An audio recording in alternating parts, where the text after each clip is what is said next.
Hi, this is Kevin James Bond. I'm a real estate agent here in Colorado Springs. I'm doing a quick housing market update this week, and then I also wanted to address the recent tragedy here in Colorado Springs that we had. We had that shooting at Club Q. The shooter killed 5 people and injured 18. And the shooter was apprehended. 2 heroic patrons in the bar apprehended him, and the police arrived there, I believe, 6 minutes after 911 was called. This does not personally affect me or my family, but it's in my city, so I wanted to make a mention of it and quickly honor the victims and their families and friends and the LGBT plus community. If you would like to support the victims' families, you can donate through, there's a verified GoFundMe page. I will switch to that now. So the website is the Colorado Gives. It's coloradogives.org. So here on the page you can donate, and specifically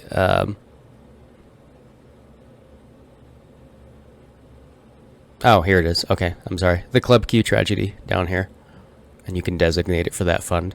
The other option is there's a GoFundMe page, and this was put together by, I believe, one of the, let's see, Good Judy Garage in Denver, but it's verified by GoFundMe here, and so they've raised quite a bit of money there. So either one of those, I think, looks like a good place if you want to donate. In other news, as far as the housing market is concerned, buyers still have low confidence. The mortgage rates we can see here on mortgagenewsdaily.com are at, for 30-year fixed, it's 6.65. That's been like that for a little over a week. For FHA and VA, it's going to be very similar here for what the rates are. You did have, they were higher back on up and through November 9th. I looked on the chart here, and they were up at 7.22% back on the 9th, and then the next day on the 10th they dropped down to like 6.2 something. So they've been around this spot here. Other than that, there have been 450 property sales in Colorado Springs for November so far, and that's a little less than half of what would typically sell in any given November in the past years. So it's a slow month. July is when that number of sales started to slow, and in October and November we saw an even further slowdown in home sales.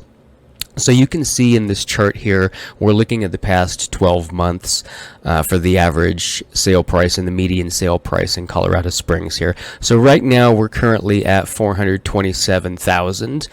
The high back in April of this year was at 472,500. So what we've seen is a 9.6% drop in home prices from that 472 to that 427.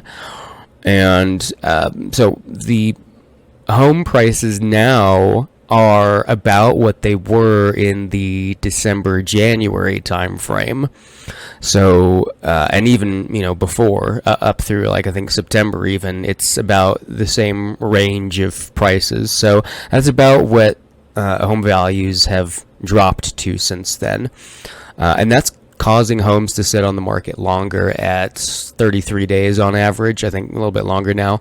It's not quite a buyer's market, but the buying frenzy is definitely over. Many buyers are waiting for home values to potentially drop even further.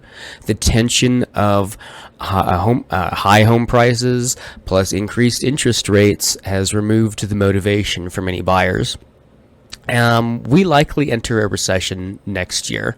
Fed Chairman Jerome Powell has made it clear that they still have some ways to go, quote unquote, before they slow down the rate of interest rate increases. Note that he is not saying they will stop the increases at any point. He's saying that they will eventually reduce the increase in basis points when they keep raising them.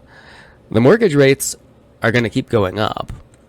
Don't fall for anyone's baseless opinions on the news. This is not a surprise, and I don't know why people act like it is and keep talking about the rate's going to go back down. They're not going to go down. They're going to go up. Home prices will be more expensive. They'll be to afford next year. Rents are going to go up next year. This is not a surprise. This is coming. It's irrelevant if anyone finds this unbelievable. I'm preparing for a reality that many people are shouting is coming. And to further back me up, if you don't believe me, Fannie Mae predicts a further slowdown in sales in 2020 for next year. They predict fewer sales for 2023 at 3.9 million, and that's going to be less than what we had in 2008. In 2008, nationally, we sold 4.12 million homes. They project for this year in total, so including the next month and a half, that we will sell 5.67 million homes for 2022. So that's going to be more than what they're predicting for next year. And next year, they're predicting it's going to be worse than 2008. Just keep that in mind.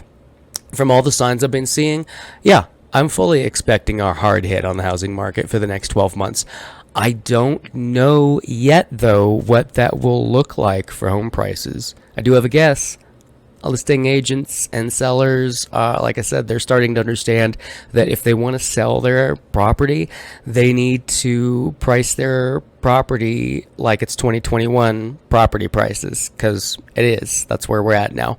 And as the economy further tightens up next year, people will continue spending less, and that includes on property. There will still be home sales, but they will be fewer and only for those who absolutely need to move. It's not a positive future outlook. Sorry, guys, but that's where it looks like we're headed. So there's also a few other GoFundMe pages that I found on Washington Post. So you can look and see, however, if you do want to support, how you can do that. Our Thanksgiving was abruptly invaded by this hate crime shooter, and it just further took away what peace that we had with us, that we kept with us over the past few hard years. But we're not that individual person. We are a community of support and love, and we will work for a brighter future for the victims and their families in this community. So I support the LGBTQ plus community, and I just want you to know that you have my support, and I will donate. And that's all I got for you. So I'll talk to you guys next time.